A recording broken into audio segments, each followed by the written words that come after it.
ఈరోజు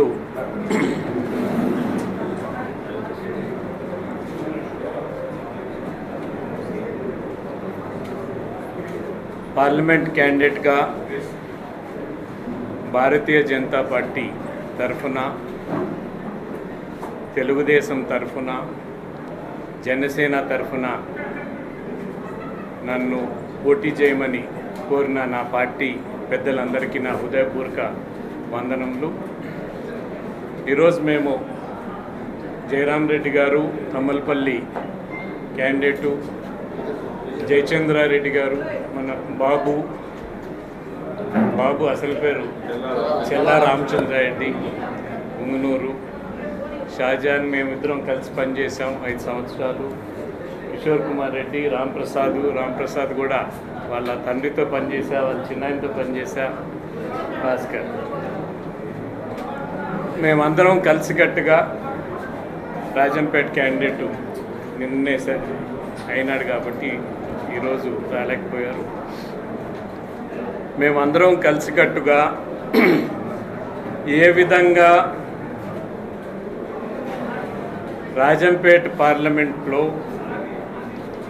అందరు ఎమ్మెల్యేలు గెలుస్తూ పార్లమెంట్ ఏ విధంగా గెలిచాలో వ్యూహరచన చేసేదానికే ఈరోజు మీ ముందరికి రావటం జరిగింది. ఇక్కడ జరిగిన ఈ 5 ఏళ్ళు ఏ విధంగా జరిగింది. పెద్దిరెడ్డి కుటుంబం ఒక చిన్న కాంట్రాక్టర్గా మొదలైన కుటుంబం. ఆయన రాజకీయాల్లోకి వచ్చినాక బినామీ పేర్లు పెట్టి ఆ కంపెనీలు చేస్తున్న కాంట్రాక్టులు పని మొదలుపెట్టారు. ప్రభుత్వంలో ఉంటూ, ప్రభుత్వంలో భాగస్వామ్యమవుతూ, రాజకీయాల్లో భాగస్వామ్యమవుతూ వాల్యుయేషన్ని తారుమారు చేస్తూ, మ్యానిపులేట్ చేస్తూ, లేక డబ్బు సంపాదనే, రాజకీయాన్ని డబ్బు సంపాదన కోసమే ఆయన పూర్తిగా వినియోగించుకున్న వ్యక్తి పెద్దిరెడ్డి రామచంద్రారెడ్డి గారు, మిథున్ రెడ్డి గారు, లేక ద్వారకనాథ్ రెడ్డి గారు. వీళ్ళు మొట్టమొదట ప్రజలను హింసించలేదు. వీళ్ళు కాంట్రాక్ట్స్ ద్వారా డబ్బులు సంపాదన అంటే ప్రభుత్వాన్ని మాత్రమే మోసం చేస్తూ వచ్చారు. ప్రభుత్వాన్ని ఎట్లా కొల్లగొట్టాలి, మ్యానిపులేట్ ఎట్లా చేయాలి, బిల్లులు ప్రజలకు నొప్పి తగలలేదు. కానీ ప్రజాధనాన్ని దుర్వినియోగం అవుతూ వచ్చింది. అది 19 వరకు ఆ దశ జరిగింది. ప్రభుత్వంలో ఉన్నా, పక్కనున్నా. దాని తర్వాత ఏం చేస్తూ వచ్చారు, ప్రజలకు సంబంధించిన అంశాలు కూడా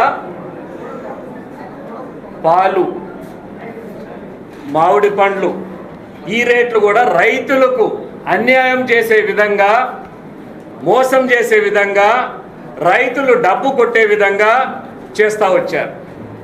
ఒక పక్క ప్రభుత్వంలో క్రియాశీలకంగా ఉంటూ ఇసుక కానీ, గనులు కానీ, లేక భూ కబ్జాలు కానీ ఇవి ఒక పక్క దందాలు చేసుకుంటా పోయారు. ఎవరో వెనకాల లిక్కర్ అంటున్నారు, మర్చిపోతారు. అసలే మద్యం ఇవన్నీ కలుపుకొని ఎవరైనా అడ్డం వస్తే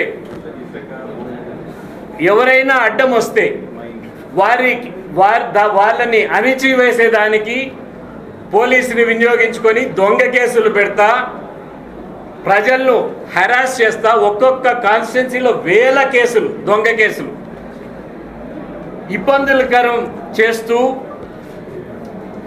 ఒక దౌర్జన్యమైన వాతావరణం సృష్టించడం జరిగింది. ఇది ఏ స్థాయికి వెళ్ళిపోయిందంటే వీళ్ళ మ్యానిపులేషను, కాంట్రాక్టుల నుంచి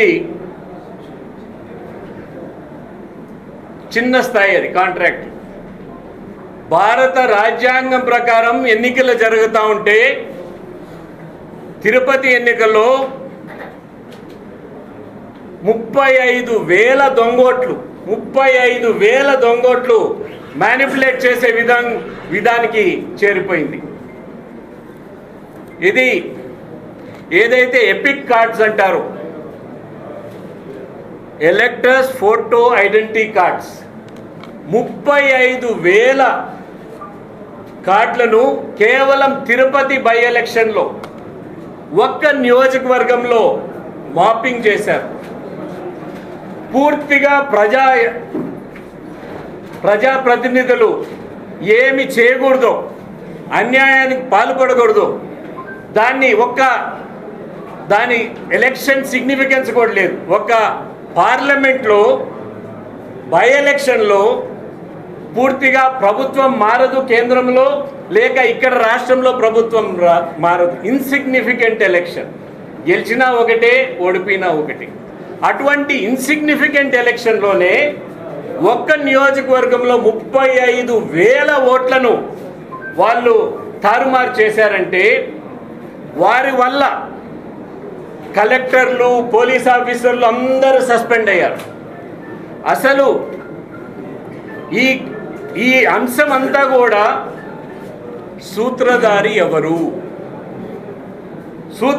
ఎవరో సిబిసిఐడికి ఇస్తే ఏ విధంగా బయట తేలగలుగుతుంది? ఎలక్షన్ కమిషన్ ఆఫ్ ఇండియా ఖచ్చితంగా దీన్ని సిబిఐ ఎంక్వైరీ చేయాల్సిన అవసరం ఖచ్చితంగా ఉంది. సిబిఐ ఎంక్వైరీ ఎందుకు చేయాలని కోరుతున్నానంటే, ఇది రాజ్యాంగంతో చెలగాటం ఆడే అంశం. ఎలక్టరల్ ప్రాసెస్, ప్రజల్లో ఉన్న ధైర్యాన్ని దీన్ని మ్యానిపులేట్ చేయొచ్చు. కాంట్రాక్ట్లు ఎట్లా మ్యానిపులేట్ చేశామో దీన్ని కూడా మ్యానిపులేట్ చేయొచ్చు ఓటర్నని ధైర్యాన్ని కుంగపరిచే విధంగా ఈ అంశం ఉంది. దీన్ని తీవ్రమైన చర్యలు తీసుకోవాలి. సిబిఐ ఎంక్వైరీ చేయాలి. సిబిఐ ఎంక్వైరీ దోషులుగా తేలితే వారిని పోటీ చేయకన్నా, అర్హత లేకన్నా చేయాల్సిన అంశం ఖచ్చితంగా ఉన్నది. ఇది చిన్న అంశం కాదు. ఇది భారతదేశ ఎలక్షన్ కమిషన్ని ఛాలెంజ్ చేసే అంశం. ఇది భారతదేశ ప్రజలకున్న నమ్మకాన్ని ఛాలెంజ్ చేసే అంశం. దీన్ని పరిగణలోకి తీసుకొని అంత ఇన్సిగ్నిఫికెంట్ ఎలక్షన్లోనే ఇన్ని గోల్మాల్లు చేశారంటే ఇది రాష్ట్ర ప్రభుత్వానికి సంబంధించి రాష్ట్రం ప్రభుత్వం ఏది రావాలనో ఇటువంటి ఎలక్షన్లో ఎన్ని గోల్మాల్లు వాళ్ళు చేయబోతున్నారో ఖచ్చితంగా ఎలక్షన్ కమిషన్ దీన్ని ఒక నిఘా పెట్టాల్సిన అవసరం ఖచ్చితంగా ఉంది.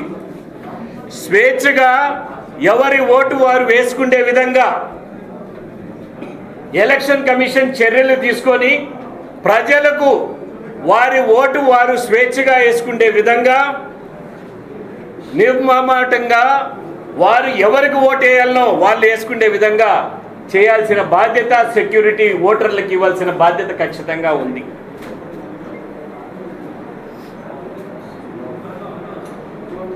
ఇన్ని రోజుల తర్వాత ఈ అరాజకాలు చూసే, ప్రజలు హింసిస్తున్న అంశాలు చూసే, ఈ అవినీతి చూసే నేను మళ్ళా డైరెక్ట్ ఎలక్షన్లో పోటీ చేయాలని మా పార్టీ ఆదేశం ఇస్తే వీడికి రావటం జరిగింది. ఖచ్చితంగా పుంగనూరు కానీ తమ్మలపల్లి కానీ స్పష్టంగా వారికి పూర్తి మద్దతుగా, క్యాండిడేట్లకు అక్కడున్న క్యాడర్కు పూర్తి మద్దతుగా ఖచ్చితంగా ఉంటాం. ఇది ఈ కేసులు పెట్టేదానికి కూడా బైండ్ ఓవర్లు మొదలు పెట్టారంట.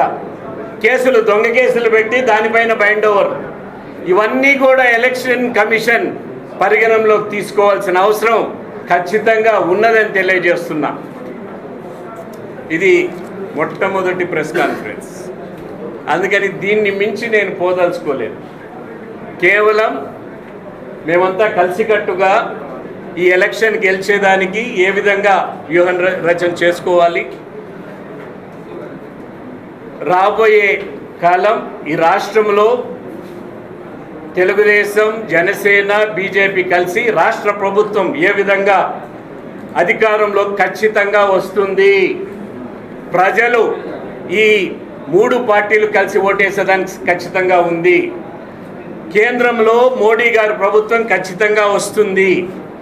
దారి తప్పిన ఈ ప్రభుత్వాన్ని దారిలో పెట్టుకొని మనం ప్రజలకు మేలు చేసే విధంగా ముందరికి పోవాల్సిన అవసరం ఖచ్చితంగా ఉందని తెలియజేస్తూ నేను మీ అందరికీ ఇక్కడికి వచ్చేసిన దానికి కృతజ్ఞత తెలియజేస్తూ సెలవు తీసుకుంటున్నాను.